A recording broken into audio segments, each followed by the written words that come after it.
Hi all, welcome back to Step Campus. Thanks for highlighting our mistake and hence we are revising the session 4. The session 4 will have types of cultures and session 5 already has types of communication. So let's get started with types of cultures. First, the cultures are individualism and collectivism. As the name suggests, individualism means the self-focused, I-oriented, more of self-reliant, whereas the collectivism suggests together we are oriented, more of a group of collections. More individualism, people are more self-focused and self-directed and to make decision alone and they enjoy the competition. Countries which follow strong individualism are USA, Australia, Netherlands. How does this play out is people enjoy creating unique identity of themselves. Nuclear families are the main social units. Independence and self-reliance are valued. People often prefer to work alone and have their actions according to them. Help or advice is sort of professional, like they do not ask for help or advice, they will do it once they reach the limit of themselves. Once they do not get the idea how to do it, then only they'll ask some professional. And this types of advice is also taken from the outside of the group, not from the inside of the group. Collectivism, people will have the we orientation in them. They will seek and they also value the group identity. They make decision as a group of entity and enjoy that. Countries which follow so are Japan, South Korea and Brazil. How does this play out is people desire affiliation with the group. Extended families are the main social unit. Interdependence creates a strong social ties because they talk to each other, they create a group and that will also increase their social relationships.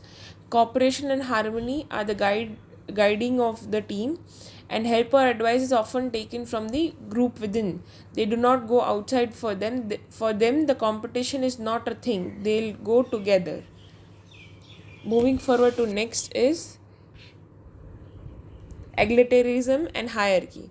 In egalitarianism, people believe they have equal rights and responsibility and they deserve a equal treatment.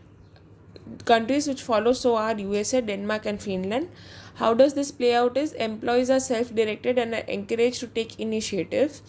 People have information, like it goes from bottom up and up to bottom. Okay, there is no a particular flow, it will flow up and down. First names are also used in the interactions. Discussion and debate lead to decision making. Protocols are and informal and relaxed. Okay, there is no that you have to do this, or since your manager has asked, you need to complete it by the end of the day. In hierarchy, it is the opposite. That is what we follow. There is an acceptance and expectations that different people will have different levels of power and deserve different treatment. This lead to preferential treatment for certain people, like our managers have more power on us. So the countries which follows are China, India and Nigeria. Employees await the direction from their superiors and stay within the behavioral norms. They will behave around certain people. Information tends from top to down, like the boss, then the HR, then the manager and then the employee. The information flows from that. Managers makes decision and expect them to be carried out without too much discussions.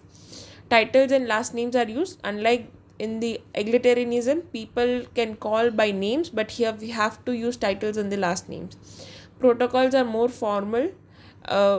There will be a formality between the employees and the managers, and there will be no such thing as they are same or equal. So that's it for the session 4. Session 5 is already present in our playlist. Please go through that and we'll see you next lecture. Happy learning. Happy